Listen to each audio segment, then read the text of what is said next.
Manusia adalah makhluk ciptaan Allah yang tidak pernah luput dari dosa. Baik itu perbuatan dosa yang dilakukan secara sengaja ataupun tidak sengaja. Dimulai dari dosa kecil hingga dosa besar yang mampu menjerumuskan pelakunya ke lembah neraka. Dosa besar diartikan sebagai dosa yang paling berat kadarnya. Bahkan apabila ada umat yang melakukan dosa besar namun tidak segera bertaubat hingga akhir hayatnya, maka orang tersebut harus bersiap untuk menerima azab yang sangat pedih. Banyak orang yang beranggapan bahwa dosa besar itu hanya perbuatan syirik, zina, dan lain sebagainya. Padahal ada banyak jenis dosa besar yang sering dilakukan manusia tanpa sadar. Perbuatan apa sajakah yang dimaksud? Berikut informasi selengkapnya. 1. Riba. Dosa besar pertama yang sering dilakukan oleh umat manusia tanpa disadari adalah riba. Riba sendiri merupakan penetapan bunga pinjaman atau dengan kata lain melebihkan jumlah pengembalian pinjaman berdasarkan persentase tertentu dari jumlah pinjaman pokok.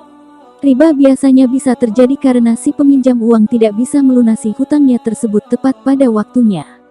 Namun, harus diketahui bahwa perbuatan riba ini merupakan suatu hal yang haram untuk dilakukan dan tentu saja akan menimbulkan dosa bagi pelakunya. 2. Riya, pamer. Perbuatan yang menimbulkan dosa besar tanpa disadari selanjutnya adalah riya, pamer. Riya merupakan salah satu perbuatan yang dilarang di dalam ajaran Islam. Bahkan Allah telah berfirman bahwasanya orang-orang yang kerap berbuat riya termasuk dalam golongan orang yang celaka. Riya bisa berwujud dalam berbagai bentuk, mulai dari memamerkan harta bendanya sendiri sampai dengan menyebut-nyebut pemberiannya di hadapan orang lain. Tujuannya adalah agar ia mendapat pujian dari manusia lainnya dan dianggap sebagai sosok yang dermawan.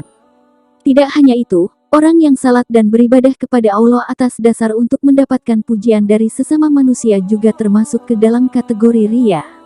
Perbuatan riya atau suka pamer ini bisa menyebabkan terhapusnya amalan kebaikan seseorang.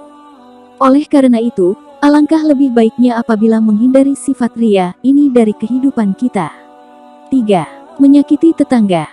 Dosa besar selanjutnya yang tanpa sadar dan bahkan sering dilakukan oleh manusia yakni menyakiti tetangga. Tetangga merupakan orang yang tinggalnya berdekatan dengan kita. Di dalam Islam, kita dianjurkan untuk senantiasa berbuat kebaikan kepada tetangga dan orang-orang terdekat. Namun, banyak orang yang tidak menjalin hubungan baik dengan tetangga mereka.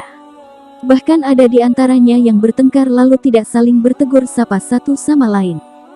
Selain itu, banyak juga yang melakukan kekerasan ataupun berkata kasar kepada tetangganya sehingga melukai hati tetangga tersebut. Padahal sebenarnya, menyakiti tetangga itu termasuk dalam dosa besar yang sering diabaikan. Ternyata orang yang menyakiti tetangganya tidak akan masuk ke dalam surga.